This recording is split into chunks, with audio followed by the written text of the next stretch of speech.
तुलयामलबेनापि न स्वर्गम न पुनर्भवम भगवत संग संगस्य मर्त्यानाम किमुतासिसः तात स्वर्ग अपवर्ग सुख धैर्य तुला एक अंग तूलन ताहि सकल मिले जो सुख लव सत्संग। बिल्कुल ट्रांसलेशन है। 1 मिनट का जो सत्संग है उससे जितना लाभ होता है उतना लाभ स्वर्ग और वैकुंठ में भी नहीं है, ऐसी बात कह दी। बोले इसका मतलब तो ये हुआ कि आप ये बताना चाहते हैं कि भगवान के दर्शन से भी ज्यादा महत्व सत्संग का है? बोले है ही। भगवान का दर्शन करने वाले भी क्रोधी रह सकते हैं। दुर्योधन कम से कम 200 बार तो कृष्ण से मिला ही था। दुर्योधन ने अपने जीवन में 200 बार तो कृष्ण का दर्शन किया ही था, पर क्रोध को जीता क्या? शिशुपाल भी कम से कम 15-20 बार तो गोविंद से मिला ही था, क्रोध को जीता क्या? भगवान के दर्शन के बाद भी क्रोध जीत लिया, ऐसा बहुत कम होता है, पर सत्संग से क्रोध पर विजय प्राप्त होती है। मतलब यह कि सत्संग जीवन में आमूल परिवर्तन। यद्यपि दर्शन का अपना महत्व है, पर परिवर्तन का जहां तक प्रश्न है तो सत्संग क्रांतिकारी परिवर्तन करता है। और ध्रुव जी जब युद्ध की एकदम चरम परिणति में पहुंच रहे थे, स्वयंभू मनु आकाश मार्ग से आए। ये ध्रुव जी के दादाजी लगते हैं, खास बाबा, पिता के पिता। और स्वयंभू मनु तो 12 भागवतों में एक भागवत है। उन्होंने आकर के ध्रुव जी को उपदेश किया। क्या मार्मिक उपदेश किया है।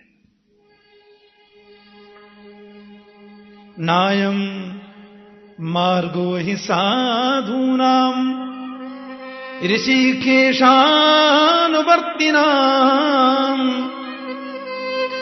जिस मार्ग पर तू चल रहा है बेटा, ये ऋषिकेश के अनुवर्ती भक्तों का मार्ग नहीं है। गोविंद के चरणानुरागी वैष्णव भक्त का यह मार्ग नहीं है बेटा, जिस पर तू चल रहा है। भगवान इससे प्रसन्न नहीं होते। आरती करनी चाहिए, पूजा करनी चाहिए, उपासना बहुत जरूरी है, परंतु यह भाव भी मन में होना चाहिए कि सब में वही बैठा है। एक नूर से सब जग उपजा, कौन भले को मंदे। सदगुरु नानक देव जी गुरु ग्रंथ साहब में कह रहे हैं, सब में वो समाया है और उसी से सब प्रकट है। एक उद्दंड भाई के बदले हजारों निरपराधों को मारना बुद्धिमानी नहीं है। क्योंकि तितीक्षया भगवान संप्रसीदति। भक्त को, संत को कैसा होना चाहिए? बोले तितिक्षवा। भगवान ने साधुओं का लक्षण भी आगे बताया। तितिक्षव कारुणिका सुहृद सर्वदेही नाम अजात शत्रव शांत साधव साधुभूषण। बड़े से बड़े कष्ट को भी मुस्कुरा करके सह लो। तुम्हारे चाहने से परिवर्तन तो नहीं होगा। प्राणी मात्र के प्रति करुणा का भाव रखना, प्राणी मात्र के प्रति सौहार्द दृष्टि रखना। अजात शत्रु, किसी को शत्रु मत समझो। ये साधुओं के भूषण है। भगवान केवल पूजा से ही खुश नहीं होते। भगवान की खुशी का एक तरीका है सबसे प्रेम। तुलसी या संसार में सबसे मिलिए धाय, ना जाने के ही रूप में नारायण मिल जाए। ये बात तुम्हें समझनी चाहिए। फिर तुम्हें संत भी मिले। तो सत्संग ने जीवन को बदला। कबीर जी की एक पंक्ति है, 2-4 लाइन हम लोग कहेंगे।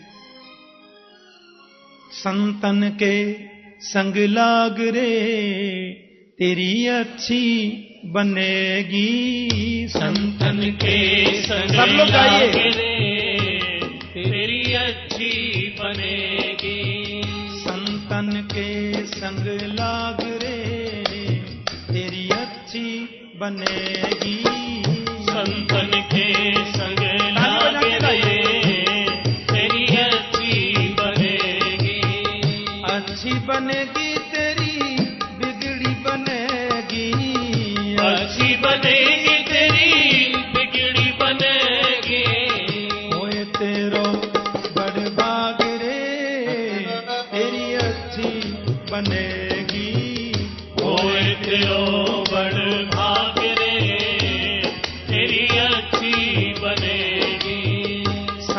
संतन कर संग पुण्य कमाई, संतन संग करे पुण्य कमाए, संतन संग कर पुण्य कमाई, संतन संग करे पुण्य कमाए। राम चरण अनुराग रे तेरी अच्छी बनेगी, राम चरण अनुराग रे तेरी अच्छी बनेगी, संतन के संग लाग रे तेरी अच्छी बनेगी, संतन के संग लाग रे तेरी अच्छी बनेगी। हरि बोल।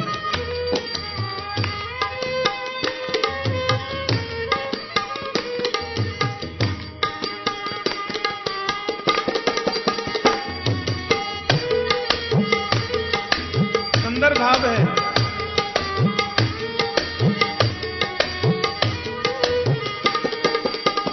ध्रुव जी की बन गई, प्रहलाद जी की बन गई, ध्रुव जी की बन गई, प्रहलाद जी की बन गई, ध्रुव जी की बन गई, प्रहलाद जी की बन गई, ध्रुव जी की बन गई, प्रहलाद जी की बन गई। हरि सुमिरन में लाग रे तेरी अच्छी बनेगी, हर सुमिरन में लाग रे तेरी अच्छी बनेगी, बोलो संतन के संग लाग रे तेरी अच्छी बनेगी, संतन के संग लाग रे तेरी अच्छी बनेगी।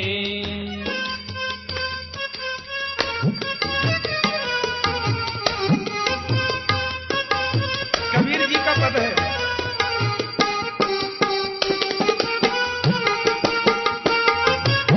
संत कबीर जी फरमा रहे हैं,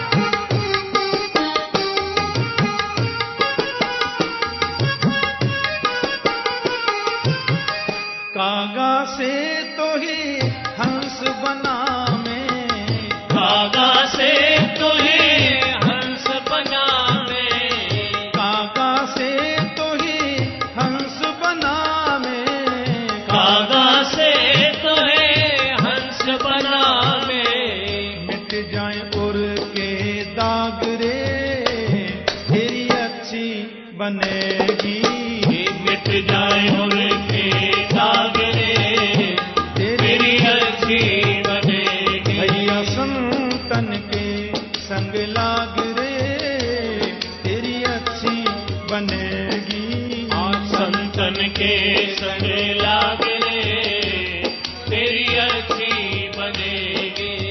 सुतवित नारी तीन आशाएं, सुतवित नारी तीन आशाएं, सुतवित नार तीन आशाएं, सुतवित नारी तीन आशाएं, त्याग सके तो इन्हें त्याग रे तेरी अच्छी बनेगी, त्याग सके तो इन्हें त्याग रे तेरी अच्छी बनेगी, बोलो संतन के संग लाग रे तेरी अच्छी बनेगी, संतन के संग लाग रे तेरी अच्छी बनेगी।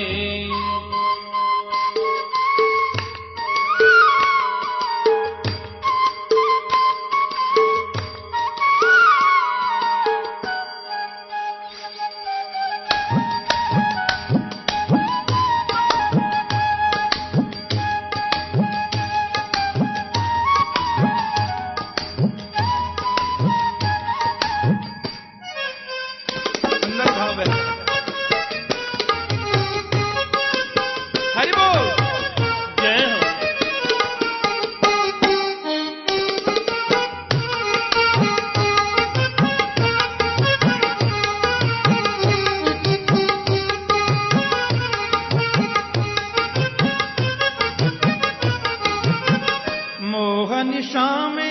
बहुत दिन सोए, मोहन श्याम बहुत दिन सोए, मोहन श्याम बहुत दिन सोए, मोहन श्याम बहुत दिन सोए, बहुत दिन सोए, अनेक दिन सोए, बहुत दिन सोए, अनेक दिन सोए, मोहन श्याम बहुत दिन सोए, मोहन श्याम बहुत दिन सोए, जाग सके तो अब जाग रे, तेरी अच्छी बनेगी, जाग सके तो अब जाग रे, तेरी अच्छी बनेगी, संतन के संग लाग रे, तेरी अच्छी बनेगी, संतन के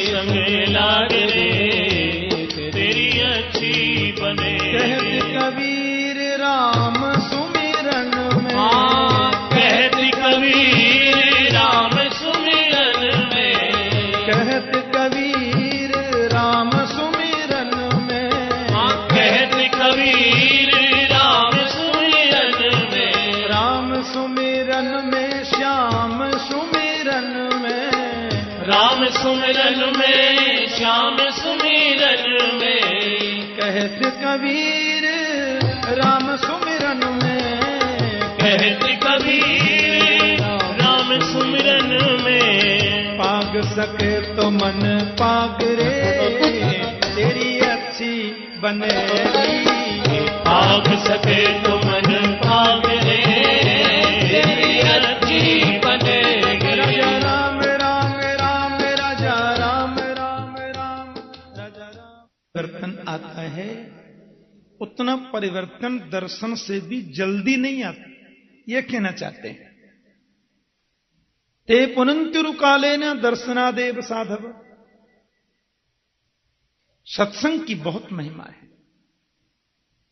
ध्रुव जी ने अहिंसा व्रत को जीवन में उतार लिया और घर पे जाकर के प्रजा का प्रशासन किया। हजारों वर्ष तक शासन करके फिर वन में चले गए और वन में समाधिस्थ हो गए। भगवान के धाम से सुंदर विमान आया और जैसे ही ध्रुव जी विमान में बैठने लगे सो एक माता जी आ गई। काली काली माता जी, बहुत लंबी तगड़ी माता जी,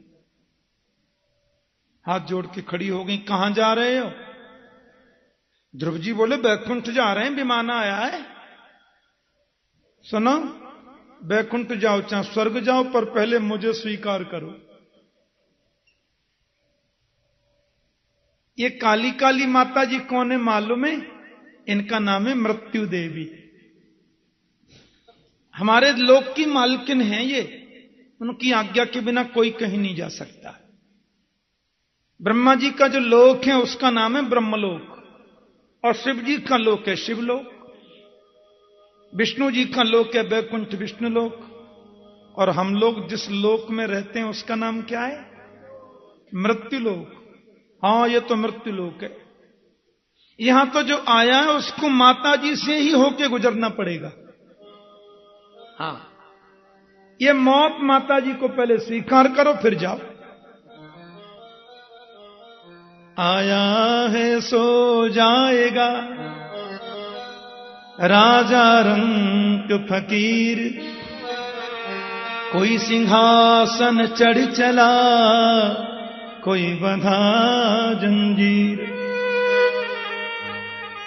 यहां जन्म जिसने लिया उसको मरना पड़ेगा, कन्फर्म है, बिना मरे नहीं जा सकते। माता जी बोली पहले हमको स्वीकार करो फिर जाना। ध्रुव जी बोले क्या मतलब? बोले पहले मर जाओ।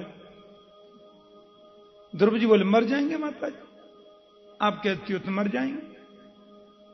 भगवान के पार्षदों की ओर ध्रुव ने देखा तो पार्षदों से बोले तो मरने को बोलती हैं। पार्षदों ने कहा इनसे बोलो जरा सिर झुकाएं। ध्रुव जी बोले मर जाएंगे, निक सिर झुका दो अम्मा जी। अब जैसे ही मृत्यु देवी ने सिर झुकाया तो मृत्यु और मूर्धनिम पदम दत्वा, उनके सिर को ही सिद्धि बनाकर ध्रुव जी विमान में बैठ गए। जय श्री कृष्ण। मौत के सिर को सिद्धि बना लिया।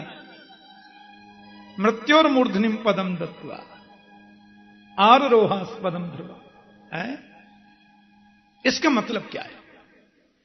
इसका मतलब सीधा सा है, स्वस्थ सेते मृत्युरस्माद पैति।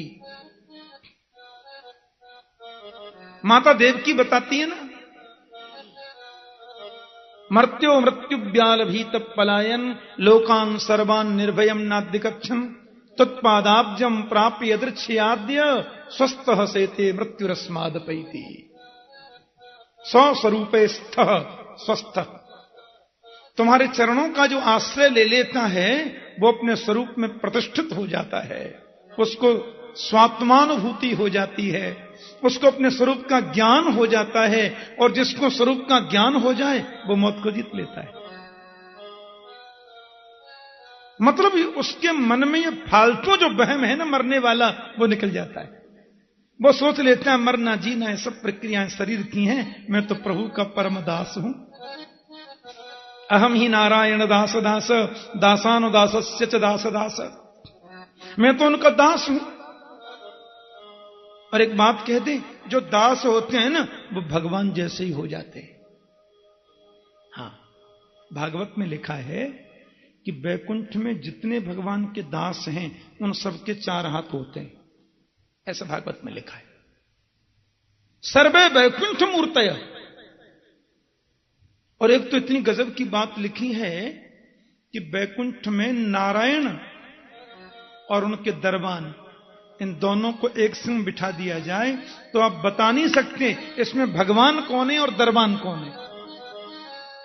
हाँ, वैकुंठ में दरबानों के भी 4 हाथ होते हैं और दरबानों के भी शंख चक्र गदा पद्म होते हैं। मालूम ही नहीं चलता भगवान जी कौन से और दरबान जी कौन से। तो फिर पता कैसे चलता है? बोले श्रीवत्स का चिन्ह, कौस्तुभ मणि, ये सिवाय नारायण के किसी पे नहीं होते, उनसे पता चलता है। तो हमारी वैष्णवी परंपरा में सारूप्य मुक्ति का मतलब है भगवान जैसा रूप मिल जाता है वैष्णवों को, संतों को। हाँ, भगवत रूप हो जाते हैं। तो यदि कोई भक्त है उसका पांचभौतिक शरीर छूट भी जाए तो दिव्य शरीर से वो सारूप्य मुक्ति पा लेता है, भगवान के धाम को चला जाता है। भगवान विमान में बैठ करके ध्रुव जी जा रहे थे पर उनको खुशी नहीं हो रही है। तो प्रभु के पार्षदों ने पूछा आप उदास क्यों हो रहे हैं? बोले जिस माता ने मुझे भगवान से मिलने की प्रेरणा दी उस माता को छोड़कर मैं अकेला मुक्ति लेके क्या करूं। पार्षद हंसे। ध्रुव जी बोले हंस काहे को रहे हो? बोले सामने आपको विमान दिखाई दे रहा है, आगे आगे एक और विमान जा रहा है। बोले हाँ दिख तो रहा है, उसमें आपकी माता जी बैठी हैं। आप जैसा भक्त जिस कुल में जन्म ले ले उसकी मां की मुक्ति में संदेह कैसा। आनंदित हो गए, प्रसन्न हो गए ध्रुव जी। शेष कथा तो हम 3 बजे से सुनेंगे, पर आज शाम की जो कथा है उसमें कुछ कथानक संक्षिप्त कह के परात्पर अखिलेश्वर अकारण करुणा वरुणालय भक्त वांछा कल्पतरु तड़िद्युति विनिंदक पीतांबरधारी श्री बालकृष्ण लाल की वांग्मयी प्रतिमूर्ति श्रीमद् भागवत महापुराण। प्यारे प्रभु प्रेमियों,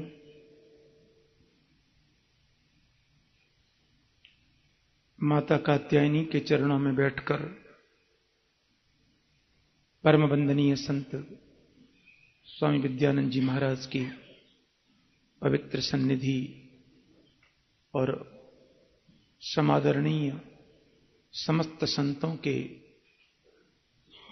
पवित्र सान्निध्य में भागवत कथामृत रसपान हम लोग सब कर रहे हैं और बड़ी निष्ठा, बड़े स्नेह, बड़े प्रेम से आप सब लोग उस अमृत रस का पान कर रहे हैं। ध्रुव जी के वंश में बड़ी पवित्र कथा कही। ध्रुव के पुत्र उत्कल हैं, उत्कल के पुत्र अंग हैं, अंग के पुत्र बैन हुए और बैन के ही महाराज पृथु कहलाए। आदरणीय पृथु महाराज ने बहुत यज्ञ किए, भक्ति प्राप्त की। उनके पुत्र अंतर्धान, उनके हविर्धान, हविर्धान के प्राचीन बरही की हिंसा की वृत्तियों को संत नारद ने छुड़ाया, उन्हें पुरंजनोपाख्यान के माध्यम से। उत्तानपाद के भाई हैं प्रियव्रत। विदुर जी महाराज तो ये कथा प्रसंग सुनकर वहां से प्रस्थान कर गए, लेकिन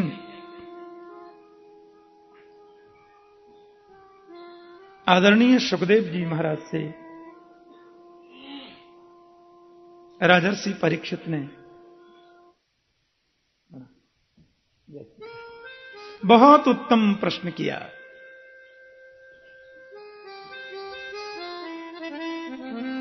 प्रियव्रत कौन? देखो, प्रियव्रत का वास्तविक मतलब होता है, प्रिय माने अच्छा और व्रत माने प्रतिज्ञा।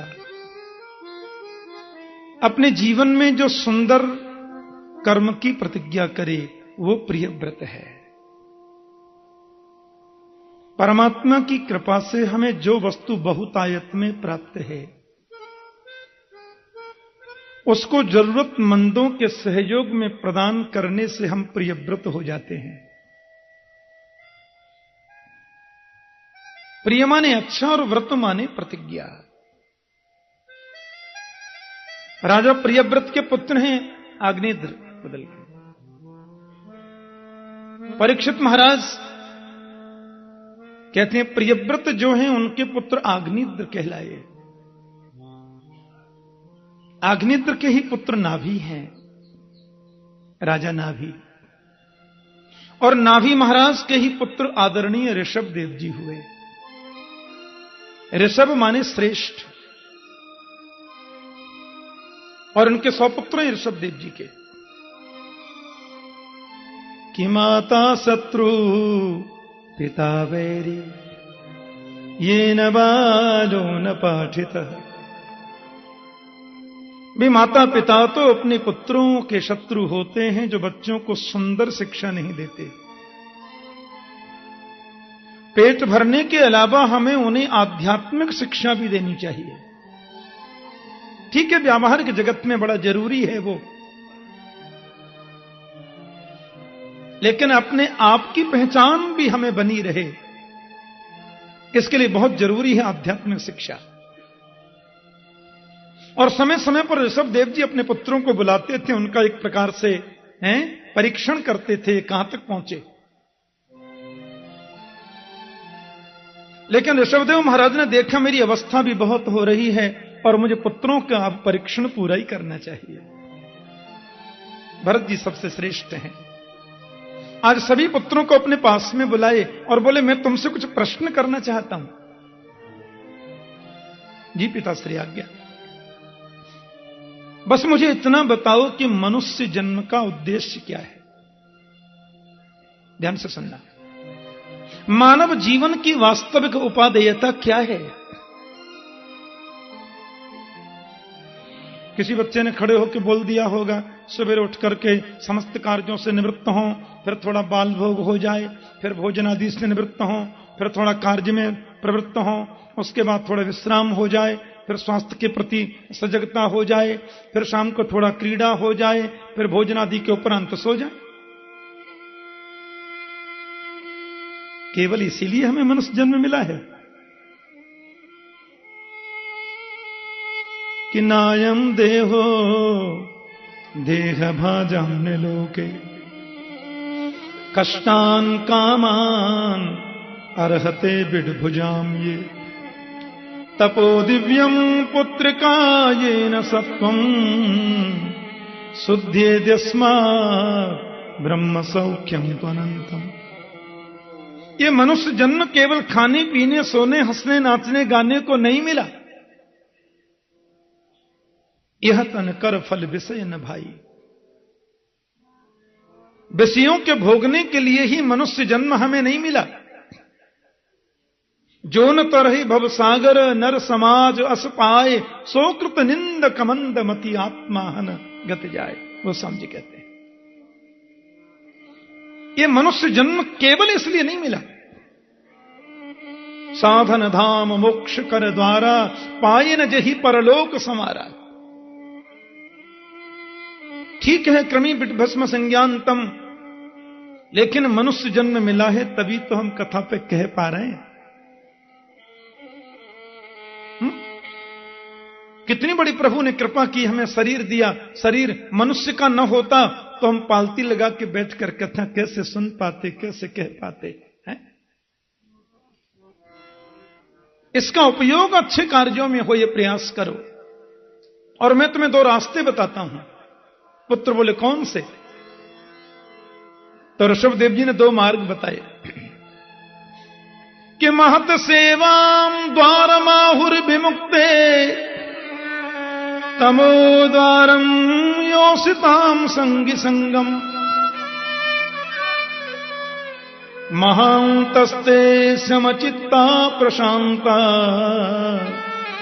विमन्यवः सुहृद साधवो ये। कहते हैं मोक्ष का द्वार क्या है? महत सेवाम विमुक्तेर द्वारम आहु। महापुरुषों की सेवा ही मुक्ति का द्वार है। और तमह द्वारम योषिताम संग संगम, वेश्याचारी शराबी कबाबियों का संग ही अंधकार का द्वार है, अज्ञान का द्वार है, या तो फिर नरक का द्वार है। इसलिए जीवन में प्रयास करो अच्छे पुरुषों का तुम्हें संग मिले। एक बेटा खड़ा हो गया बीच में, बोले पिताजी अब आपने कहा है कि महत सेवाम द्वार माहुर विमुक्ते, संतों की सेवा ही मुक्ति का द्वार है, तो संत कौन है, इसकी परिभाषा क्या है? हम कैसे समझें कि संत कौन है? परिधान से पहचाने, कि चरित्र से पहचाने, कि उनके दर्शन से पहचाने, कि उनके प्रवचन से पहचाने? हमें ज्ञात कैसे हो कि संत कौन है? तो भगवान ऋषभ ने संतों के कुछ लक्षण बता दिए। महांतस्ते समचित्ता प्रशांता, विमन्यवः सुहृदः साधवो ये। बेटा महात्मा वो है, संत वो है जिसका चित्त सम है, जिसके चित्त में वैषम्य नहीं है, विषमता नहीं है, प्रशांत जिसका मन है। विमन्यवः, मन्यु माने क्रोध को जिसने जीता है, और सबके प्रति सौहार्द भाव जिसका है। ये लक्षण तुम्हें जिसमें दिखाई देते हैं, उसका परिधान कोई भी हो वो निश्चित रूप से संत है। मन को जिसने जीता, इंद्रियों पर जिसने विजय प्राप्त की, प्रशांत जिसका मन, चित्त में जिसके समता, ऐसे लक्षण जिसमें दिखाई दें, वो पैंट भी पहनता है तो संत है। बोलो जय श्री कृष्ण।